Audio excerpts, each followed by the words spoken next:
네, 여러분 혹시 지금 시계를 차고 계신 분들 계십니까? 네, 번쩍 손을. 네, 시계. 네, 저도 차고 있는데요. 네, 시계 차고 계신 분들 많이들 계실 것 같아요. 안 차고 계신 분들 물론 계시겠지만, 이렇게 손목 시계가 있고, 뭐 탁상 시계가 있고, 뭐 벽걸이 시계가 있고, 시계 종류가 여러 가지가 있죠. 근데 여러분, 좋은 시계와 나쁜 시계가 있을까요? 어떻게 생각하십니까? 제가 지금 사실 시계를 하나 차고 있는데, 이 시계는, 제가 차고 있는 손목 시계는 나쁜 시계입니다. 왜 그런지 아세요? 왜 그러냐면 지금 이 시계가 지금 8시 10분을 가리키고 있어요. 제가 뭐 이렇게 어떻게 보여드릴 수가 없는데 8시 10분을 가리키고 있습니다. 어제부터 계속 8시 10분이에요. 지금 이 시계가. 그런데도 차고 왔습니다. 설교 때 써먹으려고 네, 차고 왔어요. 나쁜 시계입니다. 왜 그렇죠? 시계의 목적을 온전히 이행하고 있지 않기 때문에 그렇습니다. 시계의 목적은 시간을 가리키는 것이죠. 시간을 잘 나타내는 것이 시계의 목적입니다. 시계가 뭐 아무리 비싸고 아니면 아무리 크고 뭐 작고 뭐 어떠하든지 간에 그런 것들이 시계의 좋고 나쁨을 가르는 것이 아니라 시계가 그 목적대로 시간을 잘 나타내느냐 안 나타내느냐가 좋은 시계인지 나쁜 시계인지를 구분하는 기준이 된다라는 것이죠. 아무리 뭐 좋아 보이는 시계라고 하더라도, 비싼 시계라고 하더라도 시간을 잘 나타내지 않고 가리키지 않는다면 그 가치와 값은 완전히 떨어지게 될 거예요. 목적을 온전히 달성하지 못하는 그런 기계이기 때문에 그렇습니다. 여러분, 창조에는 언제나 목적이 있습니다. 한낱 사람이 어떤 것을 만들었다 하더라도 그것이 정말 만들어진 것이라면 그 만들어짐, 그 만듦 자체에는 반드시 목적이 있어요. 의자 하나를 만들다 하더라도 그 의자는 앉기 위한 것이고, 종이 비행기 하나를 접어서 만든다고 하더라도 그것은 뭐 전시용이든 날리기 위함이든 무언가를 위한 목적이, 만듦에는 반드시 목적이 있다는 것이죠. 그러니까 창조에는 목적이 있습니다. 뭔가 만들어졌다라고 한다면 거기에는 반드시 목적이 있기 마련입니다. 그렇다면 여러분, 저와 여러분 같은 하나님을 사랑하는, 예수 그리스도를 믿는 그리스도인 된 신자라는 이 존재는 어떤 존재들일까요? 신자란 누구인가 라고 얘기한다면 그것은 바로 하나님께서 새 생명으로 다시 태어나게 하신 목적이 있는 존재다라고 얘기할 수 있습니다. 그죠? 우리는 정말로 창조된 바 된 그런 존재들이기 때문에 그렇습니다. 창조주를 또한 만나고 그 창조주의 인도하심을 따라 살아가기 때문에 그 창조주로 인해 피조된 피조물은 반드시 또 목적을 가진 존재로서 살아가게 된다는 것이죠. 그래서 정말 목적이 있다면, 창조되었기에 목적이 있다면 그 목적을 벗어나서 살아갈 때 여러분, 우리 삶은 부서지게 되는 것입니다. 마치 동그란 탁상 시계가 되게 동글동글해가지고 공처럼 보여서 어떤 어린아이가 그걸 공으로 사용하고 던지고 가지고 논다면 그 시계는 부서지는 것처럼, 그 목적에 맞지 않게 그 피조물이 쓰임받을 때 그 목적에 맞지 않게 쓰임받는 피조물은 결국 어떻게든 부서짐을 겪게 된다는 것이죠. 그렇죠? 그렇기 때문에 이 성경이 이렇게 살아야 한다, 이렇게 해야 한다, 저렇게 하면 안 된다, 이것은 금하신 것이다 하는 그런 계명들과 명령들과 그런 하나님의 율법과 말씀들을 우리가 대할 때면, 그런 것을 사실 깊이 들여다보고 온전히 하나님의 말씀 앞에 나아갈 때 우리는 그것이 억압이 아니라 목적대로 살아가도록, 우리가 부서지지 않도록 우리를 보호해주기 위한 사랑의 말씀임을 우리가 알 수 있습니다. 하나님이 우리를 창조하시고 만드셨기 때문에 그렇죠. 하나님이 정말로 우리를 창조하셨기에 그 창조에는 목적이 있고, 그리고 목적대로 온전히 그 목적에 부합한 삶을 살 때에 참된 복과 기쁨과 그 은혜를 누릴 수 있기에, 그리고 목적에 부합하지 않는 삶은 결국 부서지기에, 하나님의 말씀은 언제나 우리가 부서지지 않도록 우리를 온전케 보호하고 인도하여 주시는 사랑의 말씀이 된다라는 것입니다. 그렇다면 우리 삶의 중요한 목적 중 하나가 있다면 그것은 무엇일까요? 그것은 결국 사랑이라고 할 수 있을 것인데, 우리 삶의 중요한 목적 중에 하나는 사랑입니다. 그런데 이웃을 사랑하는 것 따위는 나 모르겠고 필요 없고 그냥 내 유익이 전부야, 내 기분 좋은 게 그냥 최고다 라고 하고 살아가는 사람이 있다면, 그런 사람의 삶은 사실 어떠합니까? 쉽게 말하면 이제 나밖에 모르는 사람인 것이죠. 우리 모두는 사실 나밖에 모르는 그런 성향을 갖고 있지만, 우리 주위의 지인들을 볼 때에도 나밖에 모르는 사람들을 우리가 조금 만날 때가 있죠. 정말로 나밖에 몰라서 이웃을 사랑하는 것 따위는 진짜 필요 없다, 내 기분 좋은 게 최고다 라고 나밖에 모르는 그런 성향을 가지고 살아가는 사람들을 보면 어떻습니까, 여러분? 그 사람 주위에는 누가 있어요? 아무도 없죠. 나밖에 모르는 사람 주위에 누가 사실 있겠습니까? 그런 내가 정말 나밖에 모르고 살아간다면 결국에 그러한 삶은 관계의 부서짐을 결국 경험할 수밖에 없습니다. 돈이 삶의 또 목적이라면 어떨까요? 돈이 삶의 목적이라면 돈은 벌 것입니다. 돈을 목적으로 살아간다면 돈은 벌 거예요. 돈을 벌게 될 것입니다. 돈을 목적으로 살아가니까. 그렇지만 정말 인생의 주 목적이 돈 버는 것에 있다면 건강이든 관계든 가정이든 무언가가 부서져도 부서진다라는 것입니다. 우리는 그러한 목적을 가지고 피조된 존재가 아니기 때문에 그렇습니다. 창조주가 정말 계시기에 그 창조주의 마음에 합한 그 목적대로 살 때에 진정한 그 생명의 그 삶이 시작될 수 있다라는 것이죠.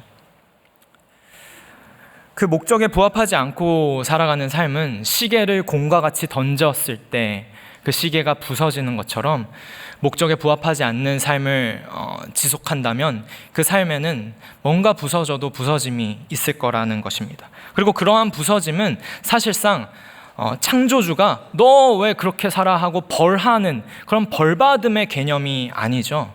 너무나도 지극히 그냥 당연한 것입니다.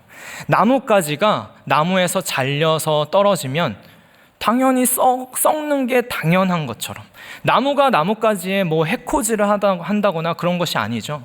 가지가 나무에서 떨어지면 썩는 게 그냥 당연한 이치인 것처럼, 창조주가 분명한 목적을 가지고 피조물인 존재가 그 목적에 동떨어진 삶을 살아갈 때면 그 삶에 있어서 뭔가 부서짐을 겪는 것은 어떤 벌받음의 개념을 넘어 너무나도 그저 당연한 이치다라는 것입니다. 여러분, 그리스도인은 새 생명을 얻고 새 사람을 입어서 그렇게 하나님으로부터 재창조된 존재입니다. 그렇게 재창조된 존재로서 그 존재의 가치와 존재 목적을 깨닫고 그 목적에 부합한 삶을 살아가는 존재가 바로 그리스도인인 것이죠. 그리스도 안에서 그 생명을 얻었기 때문에 그렇습니다. 곧 생명의 삶, 그 삶을 우리가 살아가게 되는 것입니다. 바로 그 생명을 위해, 그러한 삶을 위해, 그것을 목적으로 예수님께서는 이 땅에 오셨어요. 예수님의 이 땅에 오심도 목적을 가지고 오셨음을 우리가 알 수 있습니다. 요한복음 10장 10절에 그래서 이렇게 얘기합니다. 도둑이 오는 것은 도둑질하고 죽이고 멸망시키려는 것뿐이요, 내가 온 것은 양으로 생명을 얻게 하고 더 풍성히 얻게 하려는 것이라. 우리로 생명을 얻게 하시고 그 생명에 따른 삶을 살아나게 하시고 살아가게 하시기 위해 그 참된, 결국 우리를 살아나게 하신, 우리에게 생명을 주신, 다시 말해 우리를 구원하시기 위해 이 땅에 오신 예수 그리스도의 목적을 분명하게 예수님께서 말씀하셨습니다. 바로 그 생명을 위해, 그 생명을 얻게 하고 풍성히 또한 누리게 하는 그 삶을 위해 그 목적으로 이 땅에 오신 주님이시다라는 거예요. 그래서 예수님께서는 우리의 구원을 기뻐하셨던 것입니다. 그것이 목적이었기 때문에, 목적에 부합한 그 삶을 사시고 그 목적을 이루실 때에 예수님은 진정으로 기쁘셨다라고 성경은 기록합니다. 히브리서 12장 2절에 이렇게 말합니다. 믿음의 주여 또 온전하게 하시는 이인 예수를 바라보자 라고 하며, 히브리서 기자는 그는 그 앞에 있는 기쁨을 위하여 십자가를 참으사 부끄러움을 개의치 아니하시더니 하나님 보좌 우편에 앉으셨느니라 라고 말합니다. 십자가를 참으시고 부끄러움도 개의치 않으시는 그 구원을 위해 그 길을 나아가심을 기쁨을 위하여 하시고 기쁨으로 인해 우리를 구원하셨다라는 말씀이죠. 왜 그것이 기쁘실 수 있었습니까? 그것이 주님의 목적이었기 때문에 그래요. 예수님께서는 많은 좋은 말씀들도 하시고 많은 것들을 가르쳐 주시고 또 병도 고치시고 제자들과 밥도 먹으시고 많은 무리들과 식사도 나누시고 많은 일들을 하셨지만 그 모든 일들 가운데 가장 주된 목적, 주님의 기쁨 되었던 그 일은 구원이다라는 것입니다. 예수님께서는 우리를 구원하시기 위해, 건져내시기 위해, 생명을 얻게 하고 더 풍성히 얻게 하기 위해 그것을 목적으로 이 땅 가운데 오셨습니다. 그것이 주님의 목적이십니다. 그리고 오늘 본문에서 우리는 예수님의 탄생 직후, 예수님이 아직 아기이실 때부터도 구원을 위해 일하시는 하나님을 보게 됩니다. 오늘 본문으로 들어가 보겠습니다. 마태복음 2장 13절에 이렇게 말씀합니다. 마태복음 2장 13절입니다. 그들이 떠난 후에 주의 사자가 요셉에게 현몽하여 이르되 헤롯이 아기를 찾아 죽이려 하니. 여기까지 읽겠습니다. 그들이 떠난 후에라고 이제 13절이 시작을 하죠. 여기서 그들은 누구입니까? 11절을 보시면 알 수 있는데 11절에는 뭐라고 고백하나요? 집에 들어가 아기와 그의 어머니 마리아가 함께 있는 것을 보고 엎드려 아기께 경배하고 보배합을 열어 황금과 유향과 모략을 예물로 드리니라 라고 합니다. 황금과 유향과 모략을 아기 예수께 드리며 경배한 그들은 누구입니까? 동방에서 온 박사들이죠. 동방에서 온 박사들이 지금 아기 예수께 황금과 유향과 모략을 예물로 드리며 경배하는 장면을 우리가 성탄절 기간을 지날 때면 언제나 읽게 되고 보게 되는 딱 성탄 스토리입니다. 동방 박사가 아기 예수를 찾아왔어요. 근데 여기서 정말 여러분 놀라운 것은 무엇이냐면 일단 황금, 유향, 모략을 동방의 박사들이 가져왔습니다. 이 선물들이 의미하는 바는 무엇인가요? 황금은 왕에게 드리는 선물입니다. 왕을 상징하고, 유향은 대제사장에게 드리는 그런 선물이었습니다. 제사장이 제사를 드릴 때, 예배를 드릴 때에 그 기도의 그 향이 끊이지 않도록 향을 계속해서 피우는 그런 데 쓰임을 받는 유향을 또 선물한 것이죠. 그리고 마지막으로 모략은 어떤 선물이었을까요? 모략은 여러분 시체에 바르는 약이었습니다. 지금 아기에게 벌써부터 죽음을 준비함을 뜻하는 그 모략이라는 선물을 예물로 드리며 경배하고 있는 것입니다. 무엇을 뜻하나요? 이 아기 예수는 메시아로 이 땅 가운데 오셔서 우리의 죄를 다 짊어지시고 우리 죄를 사하실 구원자, 메시아다라는 것을 아주 예언적으로 선포하고 고백하는 그러한 믿음의 선물이었던 것을 우리가 알 수 있습니다. 그죠? 그러한 믿음의 선물을 지금 아기 앞에 지금 드리고 있는 모습인데, 근데 여기서 정말 놀라운 것은 그러한 믿음의 선물과 이 메시아를 가장 처음으로 경배하는 이 경배가 동방의 박사들로부터 먼저 이루어졌다라는 거예요. 이 믿음의 선물과 경배를 하나님께서는 동방에서부터 온 박사들을 통해 받으십니다. 이것이 놀라운 이유는 무엇입니까? 동방의 박사들이다라는 말은 무슨 말입니까? 이들은 이방인들이다라는 얘기죠. 이방인들이었습니다.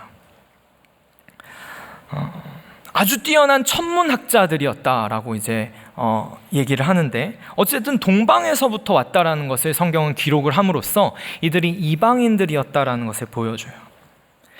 그러니까 예수님께서 십자가 죽임을 당하실 당시, 그 십자가 죽임을 당하실 때의 머리 위에 붙어 있었던 죄패, 그 유대인의 왕이라고 달려 있었던 그 죄패의 그 유대인의 왕이라는 그 말과는 달리, 예수님은 사실 태어날 때부터 어떠하셨던 것입니까? 이미 이방인으로부터 경배를 받으시며 만왕의 왕이셨음을 성경은 천명하고 있는 것입니다.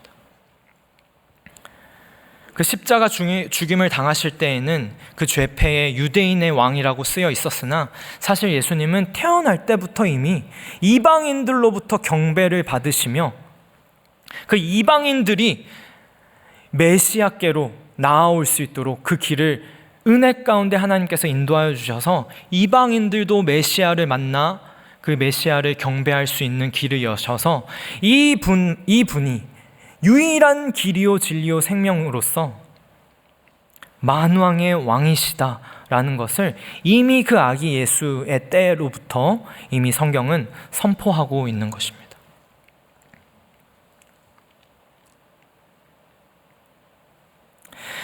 그렇게 그러한 아기 예수를 만나고 경배하는 장면에 이어서 우리가 말씀을 계속해서 들여다보겠습니다.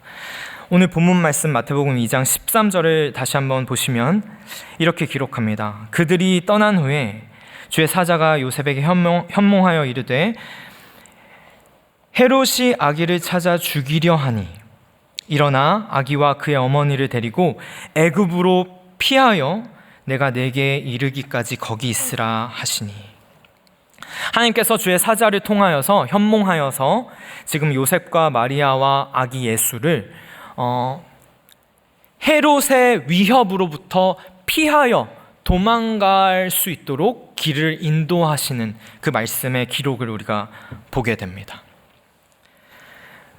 그러니까 여러분, 우리 예수님께서는 태어날 때부터 이방인들로부터 경배를 받으심으로써 만왕의 왕이심이 이렇게 드러나고 선포되어졌음에도 불구하고 동시에 태어날 때부터 생명의 위협을 받으셨음을 또한 우리가 볼 수 있습니다. 헤롯이 아기 예수를 어떻게든 찾아 죽이려 했다라는 기록인 것이죠. 헤롯은 대체 왜 이 아기를 찾아 죽이려 했을까요? 사실 헤롯은 왕도 아니었거든요. 그러니까 분봉왕이라고 해가지고 로마 식민지 아래 로마에서 그 이스라엘 지역의 한 지역을 관리할 수 있도록 그 할당하여서 이렇게 보내가지고 헤롯을 그 관리인처럼 그냥 이제 일할 수 있게 해준 그런 사람에 불과합니다.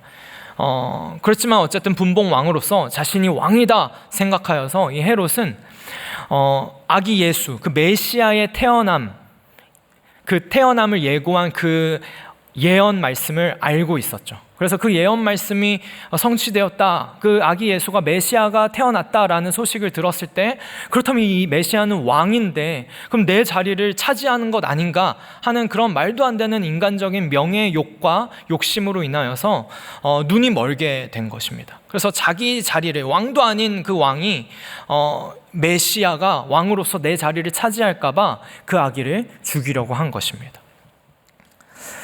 근데 그런 말도 안 되는 그런 인간의 욕심이고 그 위협이죠.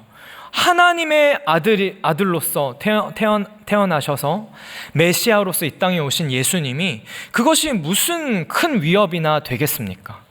하나님 아버지께서 천사들을 보내셔서 보호하시고 아무 위협이 되지 않게 하실 수도 있는 거였어요.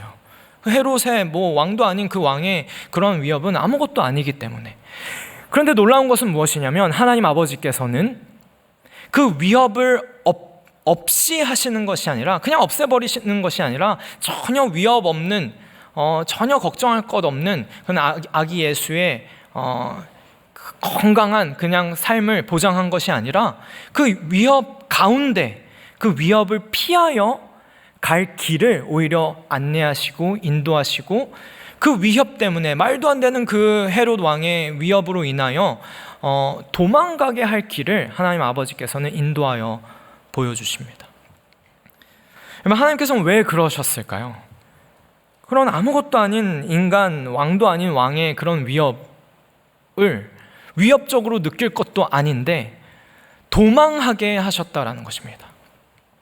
물론 그 도망길을 내시고 길을 인도하여 주시고 보호하셔서 피할 수 있게 하신 인도하심이 있긴 하였지만, 굳이 그렇게 피하지 않고 도망하지 않고 그렇게 인도하지 않으시고 전혀 그런 헤롯의 위협이 전혀 위협적이지 않게 헤롯은 그냥 쳐버리실 수도 있으실 것인데, 그 위협을 없이 하지 않으셨다라는 것이죠. 아기 예수는 이미 만왕의 왕이시고 하나님의 아들이심에도 불구하고 태어날 때부터 그러한 위협을 겪으시며 도망을 가셔야 했다라는 것을 성경은 적나라하게 기록하고 있습니다. 이것을 통해 우리가 생각해 볼 수 있는 바는 무엇일까요? 여러분, 단순히 요셉과 마리아와 이 아기 예수가 헤롯의 위협이 있었기 때문에 그냥 피하고 도망해서 애굽으로 간 것 같지만, 그 모든 것은 더 크고 높고 위대한 하나님의 섭리와 은혜 가운데 있었다라는 것을 우리는 성경을 통해 볼 수 있습니다. 오늘 본문 말씀 15절을 보면 그 말씀에 키가 있는데 15절을 함께 보겠습니다. 헤롯이 죽기까지 거기 있었으니 이는 주께서 선지자를 통하여 말씀하신 바 애굽으로부터 내 아들을 불렀다 함을 이루려 하심이라. 하나님께서 저 헤롯이 막 널 죽이려고 하니까 어쩔 수 없다, 여기 잠깐 도망가 있어 라고 하는 그런 차원에서 도망갈 길을 내신 것이 아니라, 너무나도 더 높고 위대한 뜻과 계획과 섭리와 은혜 가운데 이미 다 아시고 다 계획이 있으셔서 아기 예수를 애굽으로 보내셨다라는 것입니다. 그리고 그것에는 크신 하나님의 뜻과 섭리가 있었다라는 것을 이 15절이 기록하여 보여주고 있죠. 무엇입니까? 애굽으로부터 내 아들을 불렀다 함을 이루기 위해 그렇게 하셨다라는 거예요. 애굽으로 그 헤롯 왕의 위협을 피해 애굽으로 가게 하시고, 헤롯이 죽을 때까지 애굽에 있게 하시다가 이제 헤롯이 죽고 나서는 애굽으로부터 다시 불러서 아기 예수가 나오게 하시는데, 그 모든 일이 애굽으로부터 내 아들을 불렀다 함을 이루려고 그렇게 하셨다라는 것을 성경이 기록하고 있습니다. 하나님께서는 왜 애굽으로부터 내 아들을 불렀다라는 것을 이루고자 하셨을까요? 여러분, 애굽으로부터 내 아들을 불렀다, 애굽으로부터 내 아들을 불렀다라는 이 말 자체가 우리로 하여금 연상케 하는 바가 있다면 그것은 무엇입니까? 애굽으로부터 건짐받은 이스라엘 백성들의 무엇이죠? 출애굽 사건을 당연히 연상케 하는 예언 말씀입니다. 여러분, 구약 시대의 이스라엘 백성은 오늘날 우리가 지금 살고 있는 이 신약 시대에 와서 교회를 가리키죠. 결국 다시 말해 예수 그리스도께서도 애굽에 계셨다가 애굽으로부터 부름을 받아 나오시는 그 역사적인 기록을 통하여서 결국 우리로 보게 하시는 바가 무엇입니까? 교회의 구원이 오직 이 아들 안에 있다 함을 그 예수 그리스도의 생애 자체를 통해 이미 보여주고 계시는 예언적 사건인 것입니다.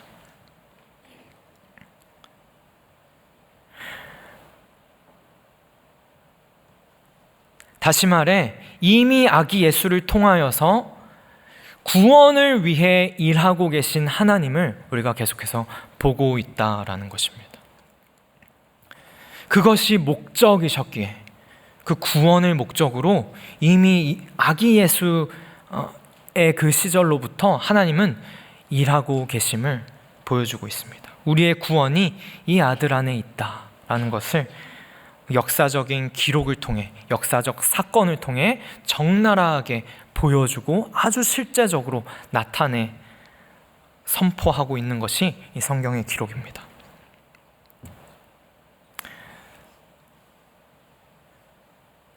여러분, 우리 모두는 이러한 구원의 은혜를 입고 새 생명을 얻어 지금도 살아가고 있는 사람들입니다. 그리고 그 구원의 은혜가 우리와 함께 하시는 예수 그리스도의 목적이다라는 것을 우리는 항상 생각해야 될 것입니다. 우리 삶에도 위협이 있을 때가 있고 위험이 있을 때가 있고 역경과 고난과 고통이 있을 때가 있으나 하나님께서는 그것을 없이 하는 삶을 우리에게 보장시켜주는 그런 생명을 허락하신 것이 아니라 그런 위협과 위험과 역경과 고난과 고통이 있을지라도 그 가운데 더 크고 높고 위대한 섭리와 뜻과 계획과 은혜 가운데 나를 끝까지 그 구원을 이루시고 생명을 얻게 하시고 더 풍성히 누리게 하시는 그 목적을 위하여 그 모든 삶의 여정 가운데서 동행하시고 함께 하심을 예수 안에서 우리가 누리도록 하나님은 우리와 함께 하시며 인도하심을 믿습니다. 그렇다면 그 구원의 은혜, 그 구원은 사실 여러분 무엇으로부터의 구원입니까? 우리는 구원이 필요하고 구원의 은혜를 사모한다라고 하는데 그 구원은 무슨 구원이냐라는 것이죠. 내가 구원받아야 한다, 건진받아야 한다라고 했을 때 어떻게 하고 있기에 구원받아야 하는 것일까요? 여러분, 우리의 구원은 무엇으로부터의 구원입니까? 죄로부터의 구원이죠. 여러분, 오늘 본문 말씀은 바로 그 죄악된 모습의 단면을 본문에 이어서 고스란히 보여주고 있습니다. 16절 말씀입니다. 우리 한번 한 목소리로 같이 읽었으면 좋겠습니다. 본문 16절 말씀 함께 읽겠습니다. 시작. 이에 헤롯이 박사들에게 속은 줄 알고 심히 노하여 사람을 보내어 베들레헴과 그 모든 지경 안에 있는 사내 아이를 박사들에게 자세히 알아본 그때를 기준하여 2살부터 그 아래로 다 죽이니. 아멘. 심히 노하여 화가 난 헤롯은 그 명예욕에 어리석은 인간의 그 사고로 인하여 눈이 멀어서 베들레헴 전체와 주변 지역의 모든 아기들을 실제로 다 죽여버립니다. 말도 안 되는 거죠, 여러분. 있을 수가 없는 말도 안 되는 극악무도한 일이에요. 그죠? 그냥 내 자리 하나 차지당할까봐, 내 자리 하나 지키려고 내가 왕이고 싶어서, 왕도 아닌 이 왕이 오직 그 욕심 하나로 2살 아래 아기를 다 죽였다라는 것입니다.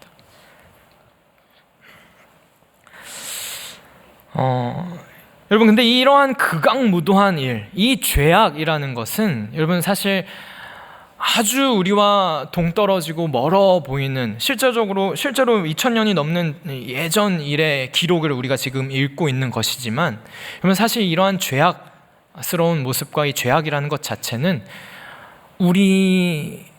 우리와 사실 많이 동떨어져 있는 것이 아니죠. 우리 안에도 여전히 항상 꿈틀꿈틀대고 있는 죄악이라는 것은 언제나 우리의 눈을 가리우고 마치 헤롯이 행했던 것처럼 말도 안 되는 일들을 저지르게끔 하는 그런 포텐셜과 능력을 가지고 있습니다. 그만큼 죄라는 것은 무서운 것이다라는 것입니다. 그죠? 우리 안에 죄악은, 정말로 우리 안에 있는 죄악은 우리의 눈을 가리우고 말도 안 되는 일 가운데 나아가게 할 때가 있다라는 것입니다. 그래서 여러분, 우리는 날마다 매일 아침마다 새로운 은혜가 필요하며 그 구원의 은혜를 사모함 가운데 생명을 얻은 우리가 그 생명을 더 풍성히 얻고 누림 가운데 나아가야 될 줄로 믿습니다. 그래서 그 구원의 은혜 가운데, 구원의 은혜로 하나님께서는 지금도 여전히 구원의 능력으로 우리 삶 가운데 역사하시고 우리를 도우시며 지금도 열심히 내 안에 그리고 나를 통해 일하고 계신다라는 거예요. 이 죄악이 실제이기에 하나님의 은혜는 더 큰 실제로 우리 삶 가운데 역사한다라는 것입니다. 그래서 여러분, 말씀을 계속해서 이어가서 보시면 17절과 18절에 오늘 본문의 마지막 구절이죠. 17절과 18절에 뭐라고 합니까? 그 말도 안 되는 헤롯의 그 죄악으로 인하여 그 죄악이 이렇게 이제 표현되는 것입니다. 17절과 18절 제가 읽겠습니다. 이에 선지자 예레미야를 통하여 말씀하신 바 라마에서 슬퍼하며 크게 통곡하는 소리가 들리니 라헬이 그 자식을 위하여 애곡하는 것이라. 그가 자식이 없으므로 위로받기를 거절하였도다 함이 이루어졌느니라. 2살부터 그 아래로 다 죽이니 이에 선지자 예레미야를 통하여 말씀하신 바가 이루어졌다라고 17절과 18절이 아주 놀라운 기록으로서 우리에게 말하고 있습니다. 딱 16절만 읽었을 때 이 헤롯이 어떻게 이런 일까지 저지를 수 있는가 하는 말도 안 되는 이 죄악의 모습을 우리가 보게 되는데, 성경은 그에 놀라지 않으며 그 일조차도 수천 년 전에 예언된 바대로 일어난 일임을 기록하고 있다라는 것입니다. 라마에서 슬퍼하며 크게 통곡하는 소리가 들리니라고 하고 있어요.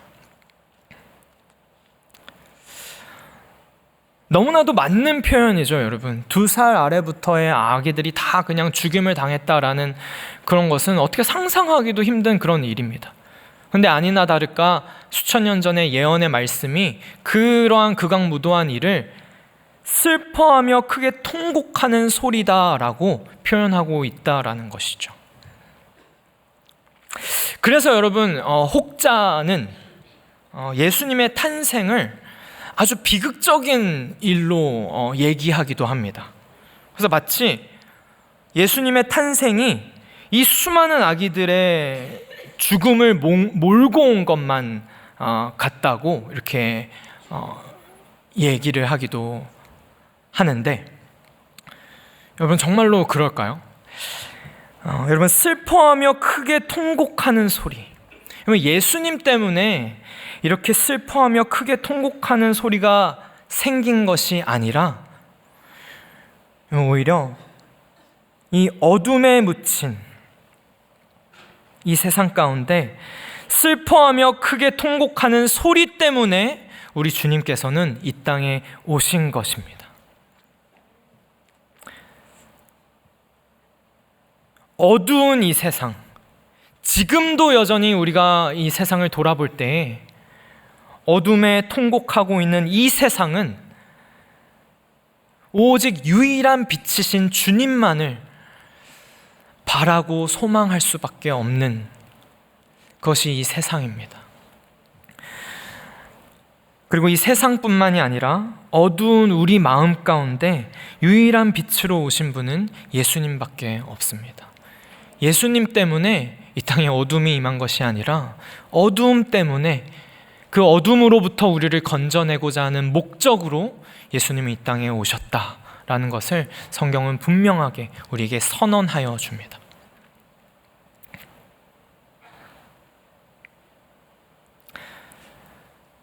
그래서 여러분, 실제로 정말로 우리 삶 가운데는 우리가 때때로 오늘 본문이 기록하는 바와 같이 비극적인 일과 같이 그런 일과 같은, 그런 슬퍼하며 크게 통곡하는 소리와 같은 그런 일들을 우리도 실제로 겪을 때가 있습니다.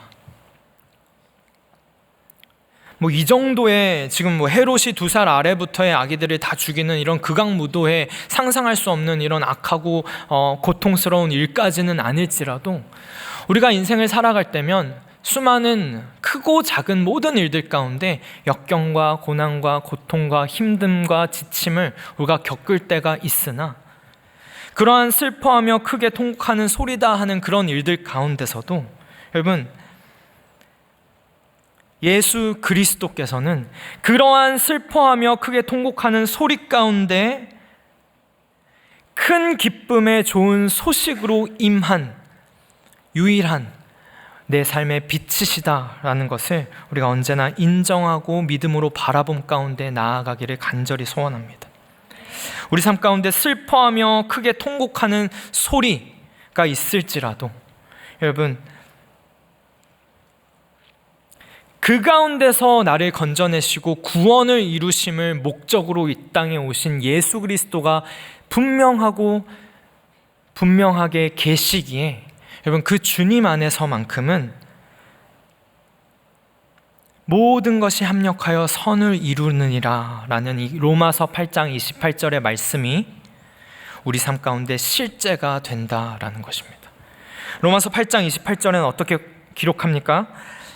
우리가 알거니와 하나님을 사랑하는 자, 곧 그 뜻대로 부르심을 입은 자들에게는, 예수 그리스도 안에 있는 자들에게는, 구원을 목적으로 하여 이 땅 가운데 오신 주님 안에서만큼은 슬퍼하며 크게 통곡하는 소리가 있는 그 가운데서도 하나님께서는 그리스도 안에 있는 자들에게는 그 모든 것이 합력하여 선을 이루게 하신다라는 약속의 말씀이 우리 가운데 분명하게 거하여 있다는 것을 우리가 기억하기를 간절히 소망합니다. 여러분, 모든 것이 합력하여 선을 이룬다라고 했을 때 이 선은 여러분 차선이 아닙니다. 놀랍고 신비로운 하나님의 섭리의 은혜 가운데 내가 나의 실수와 나의 부족함과 나의 연약함과 나의 죄악으로 넘어지고 또 넘어져서 돌아가는 그런 걸음일지라도 그것을 플랜 B로서 이루시는 차선이 아니라 그렇게 돌아가는 것 같은 걸음임에도 불구하고 그 모든 것에 합력하여 이루시는 하나님의 그 선은 놀랍게도 플랜 B, 플랜 A를 오히려 더 뛰어넘는, 내가 넘어지기 이전에 나아갔을 모습보다도 더 놀랍고 더 뛰어나고 온전하게 회복하여 주셔서 가장 최고의 선을 이루시는 신비로운 하나님의 은혜 가운데 하나님의 역사하심으로써 이루시는 선임을 우리가 믿고 나아가기를 주님의 이름으로 축원합니다. 여러분, 말씀을 맺겠습니다. 여러분, 하나님은 우리 삶의 위협과 위험과 어려움을 단순히 그냥 없애버려 주시지 않습니다. 오히려 그 가운데 길을 내시며 걸음을 인도하여 주십니다. 더 크고 높고 위대한 섭리와 뜻과 계획과 은혜 가운데 우리를 놀래키시며 더 놀라운 그 모든 일을 합력하여 이루시는 최고의 선을 이루시는 그 길 가운데 우리를 인도하시는 놀라운 하나님이시기 때문에 그렇습니다. 모든 것을 합력하여 선을 이루시는 놀라운 하나님의 섭리의 은혜입니다. 여러분, 죄의 눈이 가리워 전혀 소망이 없이 살던 우리의 삶에 유일한 소망으로 찾아오신 예수님께로 나아가 예수님만을 더욱 의지할 때 우리는 그 놀라운 섭리의 은혜를 경험할 줄로 믿습니다. 주님만이 이 세상과 바로 나의 삶의 유일한 빛이시기 때문에 그렇습니다. 그 유일한 빛이신 주님께로 나아가 빛이신 주님을 보고 그 빛이신 주님으로 인하여 모든 것을 더 밝히 보고 비추며 살아가는 우리 모두가 되길 주님의 이름으로 축원합니다. 이 시간 함께 찬양하고 한 마음으로 함께 기도했으면 좋겠습니다.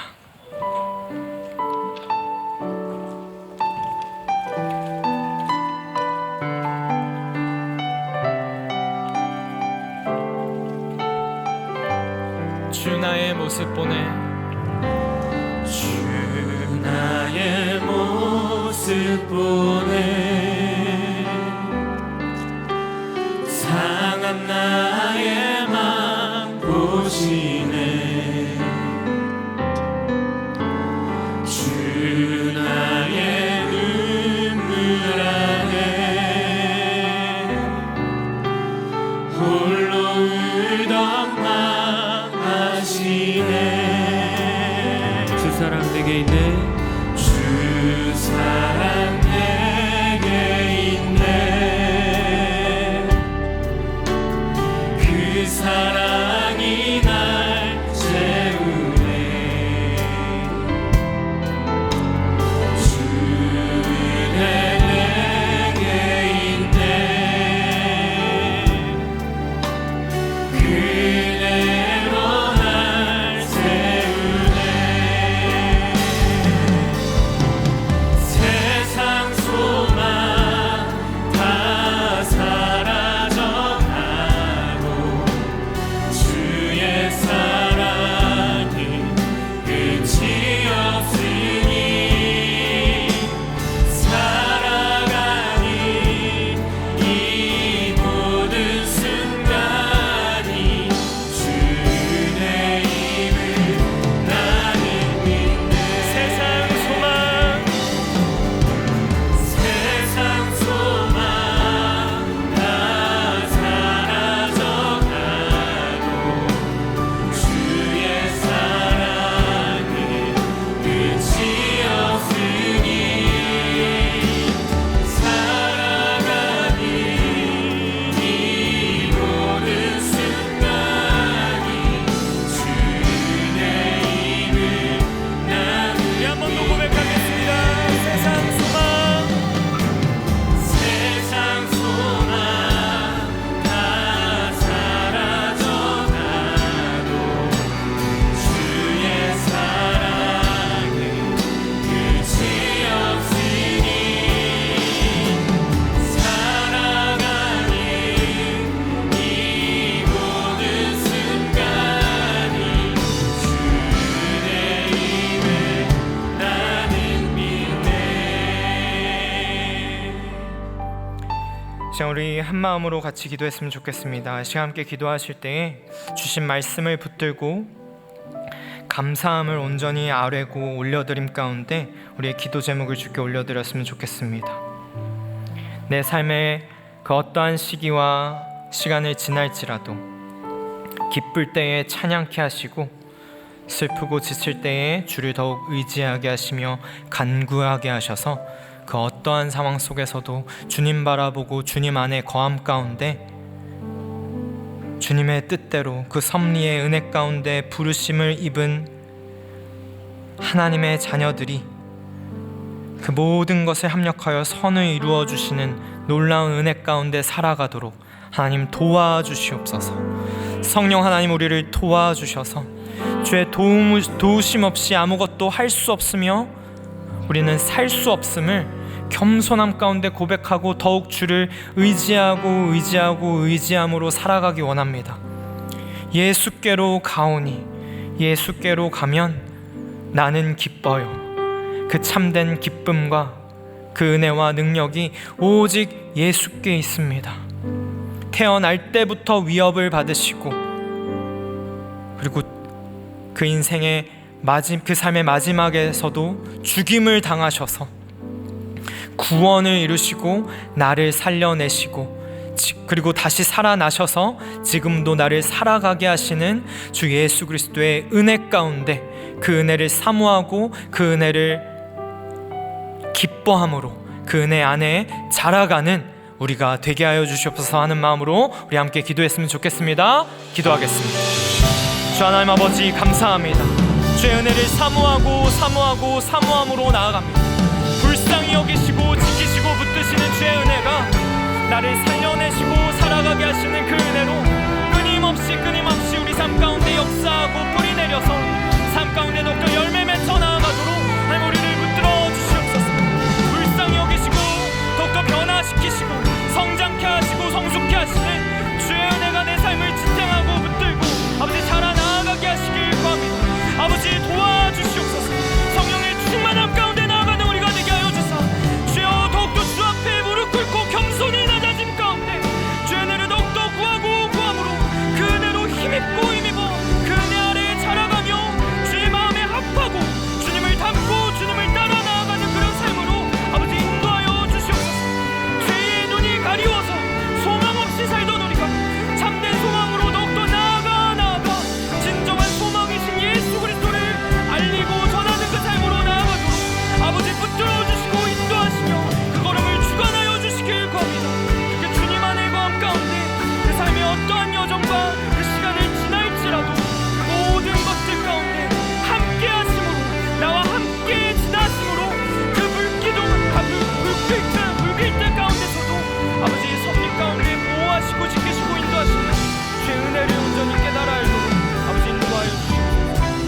하나님 아버지 감사합니다. 우리 삶에 위협과 위험과 어려움이 있을지라도 오히려 그 가운데 길을 내시고 그 한가운데로 함께 들어와 주셔서 함께 하시는 하나님으로서 우리와 동행하여 주심을 아버지 감사합니다. 연약하고 미련하고 어리석어서 주님 아니고선 한 치 앞도 볼 수 없어 방황하는 우리를 우리의 연약함과 부족함과 죄악에도 불구하고 약할 때 강함 되심으로 우리에게 힘을 주실 뿐만 아니라 우리의 힘이 되어 주셔서 우리에게 길을 보여주실 뿐만 아니라 우리의 길이 되어 주셔서 오직 주님께로 나아갈 수 있도록 우리 안에서 신실하게 일하시고 역사하여 주시는 주님 감사합니다. 주님께로 다시금 우리의 시선과 믿음의 눈을 돌려 주님께로 나아가오니 오직 주님으로 인하여 성령의 충만함을 받아 나와 함께 하시는 주님으로 인하여 나도 더욱 주님과 함께하며 살아가는 우리의 매일매일의 삶이 되도록 아버지 인도하여 주시옵소서. 주님께로 모든 것을 올려드리고 맡겨드림 가운데 우리가 살아가기 원합니다. 더욱 겸손히 주 앞에 낮아짐 가운데 우리 삶을 통하여 주님만이 높임받아 주시옵소서. 이제는 우리 주 예수 그리스도의 은혜와 놀라운 아버지 하나님의 사랑과 성령 하나님의 교통하심과 동행하심이 이 시간도 예배를 드리고 일상의 선교와 일상의 예배, 그 삶의 예배 자리로 또한 나아가는 모든 하나님의 뜻대로 부르심을 입은 하나님의 자녀들 머리 위에 지금으로부터 영원토록 함께 있을지어다. 아멘.